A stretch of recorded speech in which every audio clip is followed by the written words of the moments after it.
Hello, hello, hello, my lovely people, and welcome back to Addie's World. My name is Aodain. If you've been here before, thank you so much for coming back. If not and this is your first time, sit down, relax, grab a drink.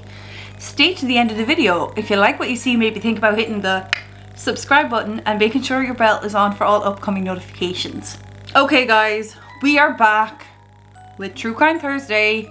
I know, it's been 2 weeks, and I'm gonna turn my phone on silent. Guys, today we are going to discuss obviously a true crime, but we are going to go into depth about the most evil man in Britain, and he's also known as one of the most prolific serial killers. And personally, I don't personally know him, but I am a pharmacist and this man is affected in what I do. How, you may ask? Well, let's jump in and discuss it.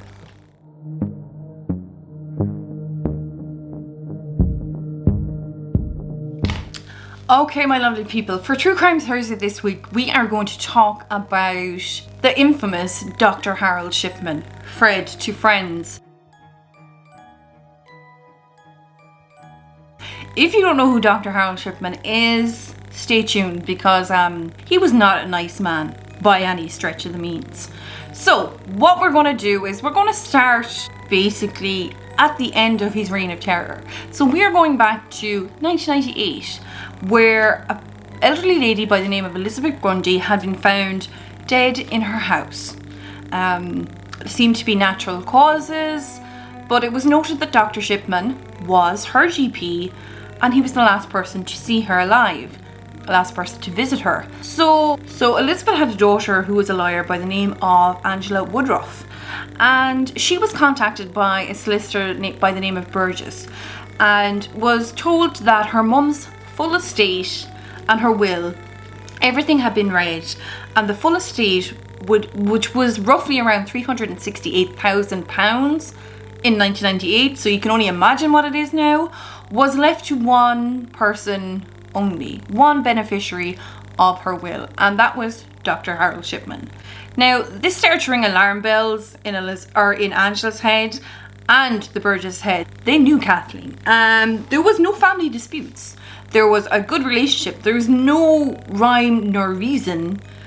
And Angela had been involved in her will before, and she knew that this seemed a bit suspicious, that her mother had changed her will to leave her full estate to her GP.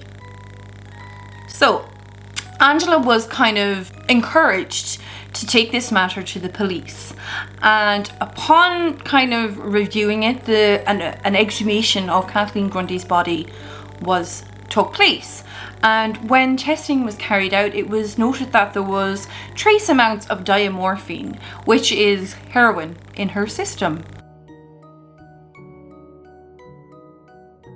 And when questioned upon this, Dr. Shipman produced kind of computerized medical records that he'd been keeping all along about Kathleen, that actually Kathleen was an addict, and this was why there was diamorphine in her system.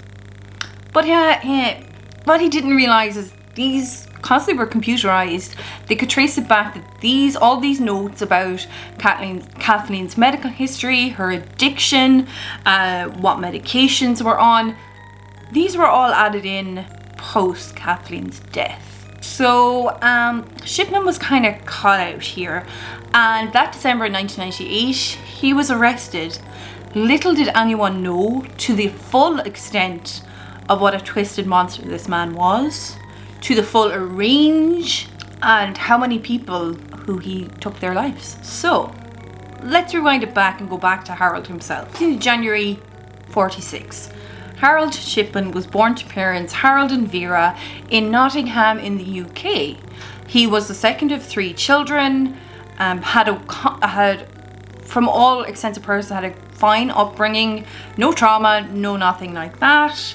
He was said to not have excelled academically, but was an absolute great man for sports. Anything he kind of took up, he mastered and was brilliant at it.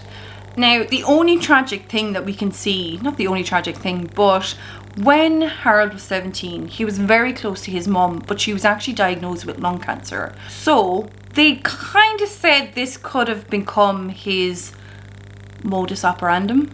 Seriously, it took me so long to get modus operandum.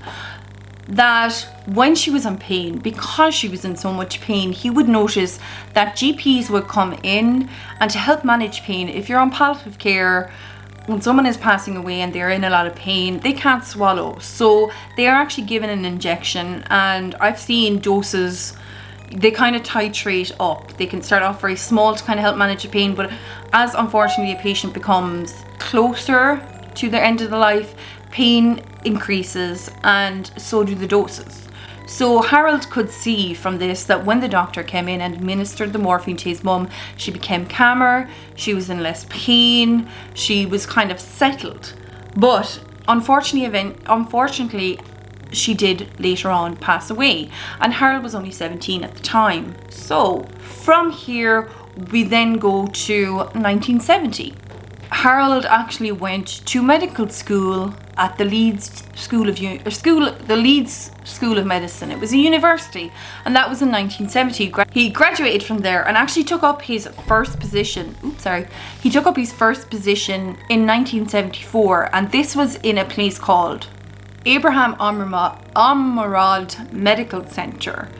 And he became a general practitioner here, and that was in 1974. However, in 1975, Harold was actually found out that he was forging prescriptions for the drug pethidine, and it was later determined it was for his own personal use. So we can see that maybe Harold is starting off not on the best track with drug addiction and drug abuse. So he was fined £600 at the time and ordered to do a stint in rehab. That was fine. He completed all these tasks, did it, and was allowed back to work. So from here in 1977, he then became a GP in a Donnybrook Medical Centre in Hyde, which was near Manchester, and he worked in this surgery all the way up through the 80s till he actually in 1993 he established his own GP practice, and the address of this was 21 Market Street in Hyde, and he was a solo doctor. It was his own surgery. And from here, he was actually became quite a poignant member of the public. He was well respected, he was well regarded, and he had a lot of patients. He had a lot of patients. This was in 1993, and works fine, everything up. So it takes us to the year of 1998. Now, as mentioned, this is the year Elizabeth Grundy passed away. But earlier that year in the March, there was a doctor in another surgery called Linda Reynolds, and she was becoming concerned per se about Dr. Shipman's surgery and about the high death rate, especially in elderly and especially in elderly women from his surgery. But she was also concerned about how many death certificates and reasons for cremation that he needed countersigned by another GP. So she took her concern to a man by the name of John Pollard, and he was the coroner for the South Manchester district. They took their findings to the police, and they were kind of, they were a little bit suspicious. They had nothing concrete though. So in April of that year, 2 months before Elizabeth Grundy died, they actually closed the case with insufficient evidence. And from here is what I'm going to delve into and how it affects kind of laws today. But from here and looking back, this is where an inquiry called the Shipman Inquiry was launched. And I will talk about that in a wee while. So this was closed in April. Other people have come forward in the meantime saying, there was this taxi driver, and he noticed that 21 of his customers, all elderly, all women, all patients of Dr. Shipman had passed away over a certain amount of time. And you kind of think, oh, how does he come into it? But he noticed, because he was a local taxi driver, so elderly women, elderly patients, he used to take them to hospital appointments, to the GP's appointments. So he actually kind of had a good relationship with a lot of these women, and he noticed that they were in good health. There was no major medical concerns that any of them had, and they all of a sudden, unfortunately, had passed away. So, after the dimorphine incident with the Kathleen Grundy case and his explanation that she was an addict, but this was been proven as false, Shipman was arrested. And it was only then it played out on what and how long this man had been preying on elderly patients, and to the extent of he had gone to literally become one of the most prolific serial killers ever. So after this case, the Elizabeth Grundy case, was kind of highlighted, there was definitely a more in-depth investigation into Harold Shipman. And what the police found, now a lot of bodies had been cremated, but they had a case for 15 patients. And there was all links with exhumation of the body, traces of morphine, signing the death certificate and the death certificate, but also then falsifying of their medical records about their health and how it was much worse, and these doses of morphine was needed, or diamorphine was required for these patients. So again, a lot of the patients, or a lot of people, had been cremated, because this is what highlighted to Linda Reynolds to begin with. So they obviously couldn't exhume and figure out the full kind of number. So the police took the charge of 15 cases against Harold Shipman. And this started on the 5th of November 1999, so a year later. And his defense team tried to get the Elizabeth Grundy case separated from the other victims. Didn't happen. So he was charged for this murder of these 15 women. Cause of death was a lethal dose of diamorphine, and this was between the year of 1995 and 1998. Over 3 years. This man has been practicing for a hell of a lot longer than 3 years. So he was charged, he was convicted, and he was handed life sentences for the 15 victims. He continued to deny anything that he had anything to do with this, despite the medical evidence that was against him.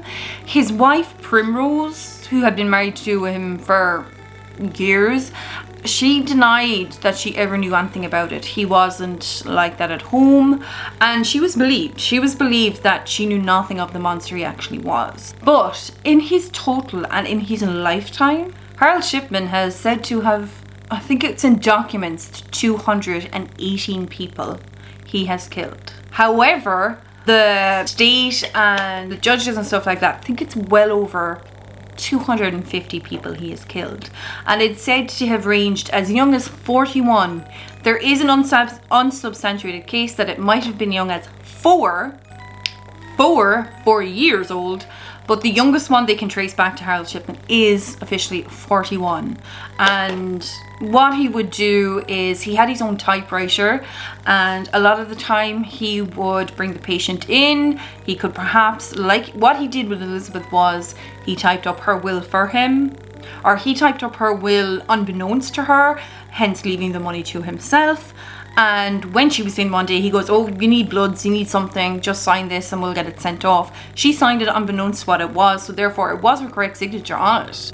And I think I've seen in an interview where there was another patient waiting outside, and I don't know why he brought him in, but he used him, again unbeknownst to the other patient, that he was a witness to the signature. But they do say that he blatantly made this will so obvious that it was like so obvious, the amount of money, and just to him, because he said he either wanted to be caught, or they said he was going to retire at 55 and leave the country. So they think maybe he wanted to be caught, or, you know, was his last big final payout. He was obviously given a life sentence. He was sent to the prison in Wakefield, and on the morning of the 13th of January 2004, which was the day before his birthday, he committed suicide by hanging himself in his jail cell, like the true coward that he actually was. So not only is there these staggering numbers of the amount of people he's killed over his lifetime, he then takes the cards bit out and hangs himself by committing suicide. Now, I mentioned earlier about the Shipman inquiry, and this is why I know the name, and Harold Shipman always rings a bell with me, because he implicated a lot of people in what he was doing unbeknownst to them. He was going into pharmacies and writing a doctor's script for the diamorphine. They were given to him, no explanation required, because he was a doctor. He needed it for his medical bag, he needed it for his surgery. And he was getting a quite amount of these, like a lot of these, and from one local pharmacy in particular. And this, back then there was no rules and regulations between CD drugs, which are controlled drugs, which is your morphine, all those kind of ones, the powerful ones, not your antibiotics, but they're called controlled drugs. And there was no rules, no regulations, no monitoring of these. And this is how he went undetected for so long. But they did query the pharmacists at the time as, why didn't you query the amount of diamorphine he was needing? And it kind of came back to them. I can't remember what actually happened to the pharmacists, but they were reprimanded as well that they didn't point this out, and there was no tracking. So from the Shipman inquiry and, you know, why was the case closed, why wasn't this highlighted, a lot of details came up, and it changed a lot of the laws, so much that now in pharmacy in England, in Ireland, I can only speak because they're the only two places I've worked, is any controlled drug, like anything like your morphine, your oxycontins, anything like that, they are called controlled drugs.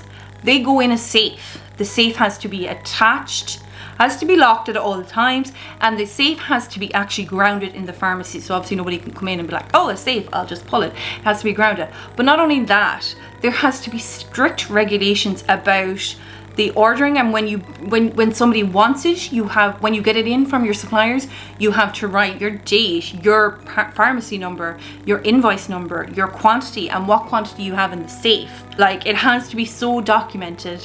And then if you're supplying it to someone, you have to be, the doctor who requested the medication has to be recorded, the patient has to be recorded, the quantity has to be recorded.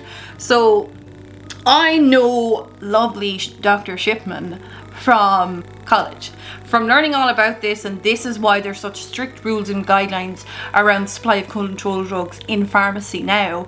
Like, thank Christ, I mean, it's not a bad thing. Yes, it's a pain in the hole when you have to do it and you're up to here with prescriptions, but it just kind of prevents another Dr. Shipman out there. Unfortunately, he got away with it for so long. I mean, he was practicing medicine from what, 1974 up to 1998, 24 years. Yeah, so his death total, I think, officially they say 218, but the magistrate and everything like that think it could be closer to 250, 260 and more over his lifetime as a GP. So, and that is why Harold Shipman, one, is the most evil man in Britain, due to his focus on vulnerable people, the way he went about it for so long and undetected, and he knew he was been undetected, and if he was going to be detected, he still managed to put cremation forms together so the bodies would never be discovered or never be highlighted. The fact that he denied it till the very end of his time, that he denied it, that even though all the medical evidence was there, all the scientific evidence was there, those traces, and all his documents were false. They were not done at the time. They were not done when the patient was alive and well. These notes weren't made. And it's why it's a pain in the hole to get to supply or to prescribe controlled drugs anywhere. It's because of this man. And yeah. So guys, that is going to be it for today. If you like this video, let me know. Make sure you give it a big thumbs up in the comments or the email unforgettablemurders@gmail.com. Please reach out if you want any cases discussed. I don't mind.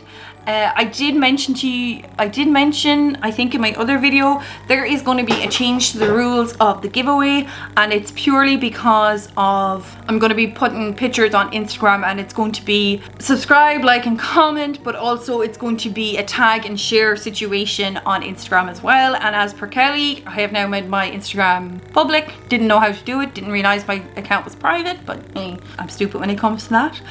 But guys, yeah.